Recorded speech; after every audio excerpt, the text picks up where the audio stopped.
오늘 하나님 말씀은 누가복음 3장에 있는 부분으로 말씀을 나누고 싶습니다. 저전주에 그 세례 요한에 대해서 말씀을 나누던 중에 조금 미비한 부분이 있어서 오늘 3장 나머지 부분들의 말씀을 나누고 싶습니다. 15절의 말씀에 보면 요한이 그리스도일지 모른다는 생각을 마음속으로 하였다는 말씀이 있습니다. 그러니까 세례 요한이 백성들에게 우려와 같은 말씀을 증거하고 그러자 백성들이 그 말씀에 자신의 잘못을 깨닫고 우리가 어떻게 해야 하는가, 우리가 어떻게 새로운 삶을 살아갈 수 있을까에 대한 두려움에 떨었을 때에 세례 요한은 회개의 세례, 물로 육신을 씻음으로써 그들이 두려워 떨고 어찌해야 할 바를 모르는 그 상황 속에 하나님의 말씀을 선포하고 하나님의 뜻을 선포하고 그리고 세례를 통해서 육신의 몸을 물에 씻음으로 새로운 삶을 살 수 있다. 새로운 삶으로 살아야 한다라는 그러한 말씀을 백성들에게 전했을 때 백성들은 많은 사람들이 세례 요한의 세례를 받게 되었습니다. 그러자 백성들이 하는 말이 이 세례 요한이 혹시 구약 성경에 예언되어 있는 메시아 그 그리스도가 아닌가? 라는 생각을 갖게 되었다는 거죠.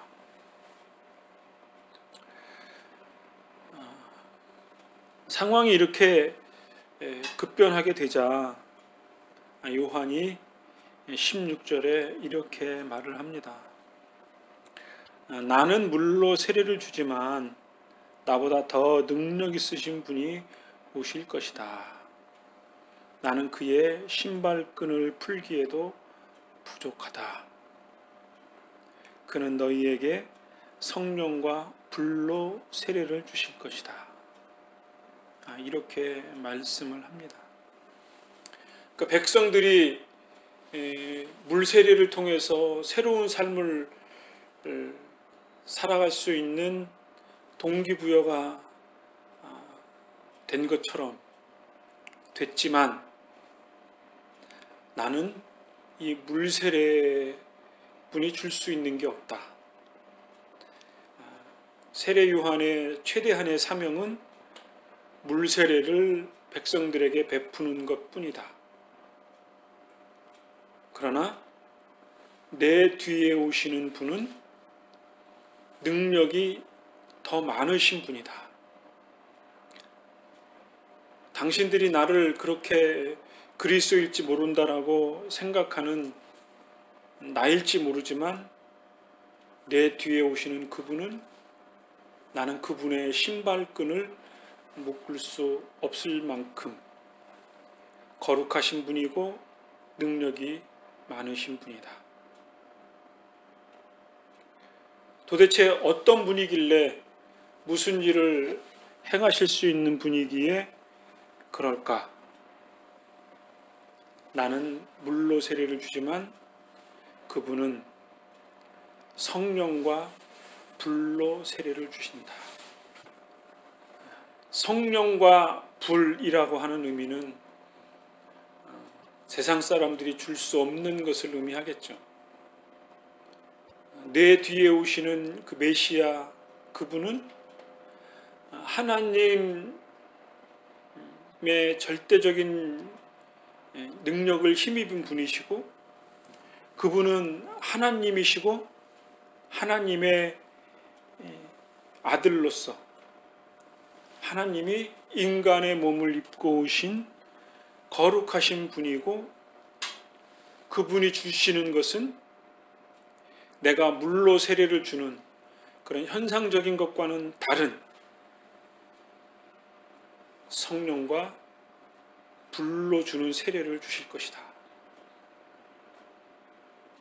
내가 물로 너희의 마음과 너희의 육신을 씻을지 모르지만 성령과 불로 세례를 주시는 그 메시아 예수 그리스도는 우리의 영혼을 새롭게 하는 분이시다. 그렇기 때문에 그분의 성령과 불로 주시는 그 신령한 선물을 통해서 우리가 비로소 하나님이 원하시는, 하나님이 기뻐하시는 그러한 존재로 변화되어진다. 거듭나진다. 새로운 피조물이 되어진다라는 의미로 장차 오실 분은 나와는 본질적으로 다른 분이다. 그만큼 신령하신 분이고 능력이 있으신 분이시다. 나는 너희들에게 회개의 세례를 전파할 뿐이지만 그 뒤에 오시는 예수 그리스도는 우리를 하나님께로 이끄시는 분이다. 하나님의 참된 뜻 안에서 안식하고 기쁨과 행복을 누릴 수 있는 그러한 분이시다. 그러한 선물을 주시는 분뿐만 아니라 그분은 마치 타작마당에 그 알곡과 쭉정이를 거르기 위해서 손에 키질을 하는 분과 같다. 저도 어렸을 때 시골에 가거나 그러면 이제 그 대나무라 그러나요? 그 대나무 같이 이렇게 저렇게 엮어가지고 이렇게 양손으로 잡고 이렇게 곡식하고 뭐 알곡 같은 거 그런 거 찌꺼기 같은 게 있으면 이제 바람이 샥 불 때마다 이거를 하늘로 올리죠. 그러면 하늘로 올리면서 바람이 불면서 떨어지기도 하고, 그래서 이제 그 곡식들 같은 거를 이제 걸러내는 그런 키질하는 모습을 본 적이 있습니다. 그래서 곡식은 챙겨서 음식으로 먹고, 나머지 쭉정이나 껍질이나 줄기 같은 거 그런 것들은 이제 한 곳으로 모여서 불 뗄 때 불쏘시개로 쓰죠. 그래서 알곡은 먹고 그 나머지 것들은 불로 태워버린다는 거죠. 이것은 하나님의 심판을 의미하는 것이겠죠. 내 뒤에 오시는 그분의 말씀을 잘 듣고 순종하고 깨닫고 성령과 불로 세례를 받으면 하나님의 참된 자녀가 되고 의롭고 신령한 삶을 살아가는 축복의 삶을 살지만, 성령과 불 세례를 받지 않고 세상의 권세와 세상의 욕망과 세상의 이익을 자기 삶의 모든 것인 양 그렇게 추구하면서 사는 사람에게는 하나님의 영광이 보이지 않고 결국은 멸망의 길에 빠지게 되는데, 그 대가가 예수 그리스도, 내 뒤에 오시는 불과 성령으로 세례를 주시는 그분을 거부하면 하나님의 심판을 받을 것이다. 그 말씀을 하고 있는 것입니다. 18절에는 요한은 이 외에도 많은 권면을 백성들에게 하면서 복음을 전파했다고 했습니다. 결국은 이렇게 세례 요한의 삶은 그리스도 그분의 길을 평탄케 하는 사명을 온전히 감당했던 인물이었습니다. 전에도 잠깐 살폈습니다만 그 후에는 헤로디아의 간계에 의해서 요한의 목이 잘림을 당하고 결국은 생을 마감하게 됩니다. 다음으로는 21절, 22절의 말씀인데요. 여기에는 예수님이 요한에게 세례를 받으시는 말씀이 기록되어져 있습니다. 21절, 22절에 쉬운 성경에 이렇게 기록되어져 있습니다. 모든 사람들이 세례를 받을 때에 예수님께서도 세례를 받으셨습니다. 예수님이 기도를 하고 계실 때 하늘이 열렸습니다. 그리고 성령이 비둘기의 모습으로 예수님께 내려왔습니다. 하늘로부터 너는 내 사랑하는 아들이다. 내가 너로 말미암아 기쁘다. 라는 목소리가 들렸습니다. 이렇게 기록되어져 있습니다. 많은 사람들이 세례 요한에게 세례를 받을 그때에 예수님도 거기에 계셨고 순서에 의해서 예수님이 세례를 받았을 그때에 예수님이 기도를 하셨다는 거죠. 그때에 하늘이 열렸다고 했습니다. 얼핏 생각하면 예수님이 기도하셨으니까 하늘이 열렸을 것이다. 그렇게 생각이 1차적으로는 듭니다. 그런데 우리가 우리의 자신을 이렇게 돌아볼 때 우리가 하나님 앞에 기도하는 그 삶의 자세가 그리고 기도하는 그 시간이 굉장히 중요하다는 거죠. 기도한다라는 것은 하나님을 찾는 것이고 하나님을 구하는 것이고 하나님의 그 거룩하심 앞에 나 자신을 내어놓는 거죠. 그리고 우리의 삶에 부족하고 연약한 부분에 하나님의 은혜로 우리를 위로해 주시고 축복해 주십시오. 그런 의미가 다 담겨져 있는 거죠. 우리가 우리의 자신을 돌아볼 때 우리 자신이 한없이 부족함을 느끼게 되죠. 인생은 연약하고 부족한 인생이니까. 그럴 때마다 하나님 앞에 기도하는 게 굉장히 중요한 거죠.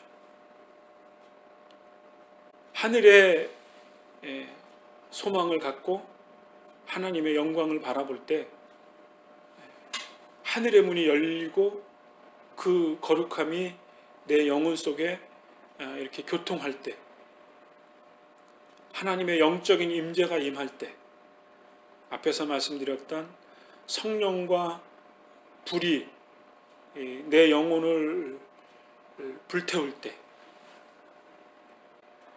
그럴 때 우리가 이 세상이 아무리 힘들고 어려워도 이 세상을 견딜 수 있는 그러한 힘의 근원이 생길 수 있는 거죠. 그래서 우리가 시시때때로 기도할 때마다 하나님이 주시는 그 신령한 은혜를 깨닫고 누리고 위로와 힘의 능력을 공급받는 그러한 것들이 대단히 중요하겠죠. 우리가 보여지는 이 세상의 것들에 의해서 우리가 하나님을 못 볼 때가 많잖아요. 핸드폰에, 텔레비에, 이 세상의 수많은 잡다한 소리에 보암직하고 먹음직한 하는 그 수많은 것들에 우리의 마음의 중심을 빼앗길 때가 많은데, 그럴 때 우리의 모든 것들을 다 내려놓고 하나님을 바라보는 그러한 삶의 자세, 하루에 10분이라도 20분이라도 그런 시간을 갖는 것이 대단히 중요할 줄로 압니다. 그러면 그럴 때가 어떤 현상이 나타나는가, 어떤 은혜가 나타나는가. 22절에는 성령이 비둘기같이 내려왔다 그랬고, 그리고 하나님의 음성이 들리기를 너는 내 사랑하는 아들이다. 내가 너로 말미암아 기쁘다. 하나님이 우리를 이 땅에 지으신 자녀로서의 그 존재를 예수 그리스도를 통해서 우리를 부르신다. 너는 내 사랑하는 아들이다. 그리고 너가 이 세상에서 수많은 어려움을 당하지만 너로 말미암아 하나님의 마음이 기쁘다.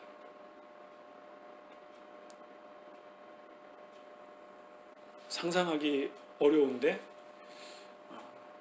우리가 우리의 자식들을 돌아보면 쉽게 이해가 가능하죠. 애가 태어나면 그 애로 인해서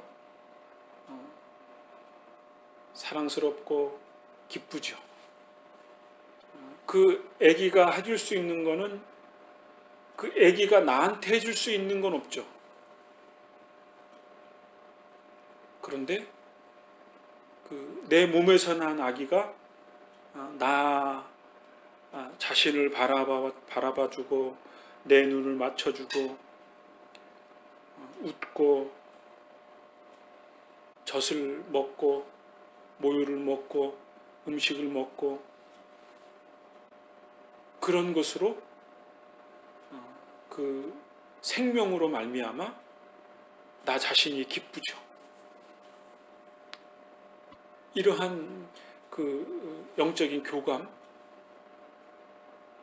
그런 것들이 하나님과 우리와의 관계이겠죠. 우리는 우리의 자녀들을 통해서 그것을 깨닫죠. 그래서 아기를 통해서 나의 삶의 의미, 순간의 기쁨을 누리죠. 너는 내 사랑하는 아들이고 내가 너로 말미암아 기쁘다. 그런 의미가 우리의 마음속에 와 닿게 되어지기를 바랍니다. 23절 말씀에 보면 예수님께서 일을 시작하신 때는 30세쯤이었습니다. 라는 말씀이 있습니다. 30세라는 것은 관직에 등용될 수 있는 나이를 의미하겠죠. 창세기 41장에 보면 1절에 만 2년 후에 바로가 꿈을 꾼즉 이런 표현이 있거든요. 그 이전에는 그 애굽에 팔려왔고, 그리고 관원장, 술 관원장, 떡 굽는 관원장의 꿈을 해몽해 준 후에 41절에는 2년이 흘렀다는 말이죠. 2년이라는 말이 왜 여기 기록되었을까? 41장 46절의 말씀에 보면 이런 표현이 있습니다. 요셉이 애굽 왕 바로 앞에 설 때에 30세라. 이런 표현이 있거든요. 그러니까 애굽에서는 30세가 되면 관직에 오를 수 있는 나이인 것 같아요. 그런데 요셉이 관직에 등용될 나이 때까지 하나님이 그 때를 보셨다, 그런 의미겠죠. 그때까지 요셉을 연단시키셨다, 훈련시키셨다, 그런 의미로 이해할 수 있겠죠. 성경에 보면 때에 대한 말씀이 많이 나옵니다. 인생의 때라는 것도 있죠. 태어날 때가 있고 죽을 때가 있고 아플 때가 있고 건강할 때가 있고, 그런 인생의 때, 하나님을 향해야 할 때가 있고 세상 일에 열심히 매진해야 할 때가 있고, 분주하게 살아야 할 때가 있고 기도해야 할 때가 있고 하나님의 말씀을 읽어야 할 그 때가 있는 거죠. 우리의 마음을 하나님께 내어놓아야 할 그 때가 있는 것처럼 예수님께서도 30세 때까지 준비되어지고 연단이라 그래야 되나? 그때까지 하나님이 인간 예수님을 자라나게 하신 거죠. 벌써 이제 연말 마지막 주일입니다. 올 한 해를 이렇게 쭉 뒤돌아보면 한 것도 없는 것 같은데 한 해가 지나가고 있습니다. 그럴 때 오늘 말씀에 비추어서 보면 여러 가지 생각이 들 수도 있겠죠. 올 한 해에는 내가 성령과 불세례를 받았는가? 세례 요한처럼 복음을 증거했는가? 복음 안에서 내가 풍요로움을 누렸는가? 기도할 때 예수님이 하늘이 열렸다 그랬는데 내가 기도하면서 하나님의 그 임재와 하나님의 은혜, 내가 하나님의 자녀인 것을 한 해 동안 확증하고 누리면서 살았는가? 내가 정말 하나님의 자녀로서, 하나님의 믿는 자로서, 우리가 신자로서의 삶을 기쁨으로 감당했는가? 온 한 해를 뒤돌아보면서 이런 것들을 다시 한번 되새김질하는 그런 시간이 되어졌으면 좋겠고, 또 내년 한 해에는 하나님의 임재하심이 충만하고, 그리고 그 은혜의 풍성함대로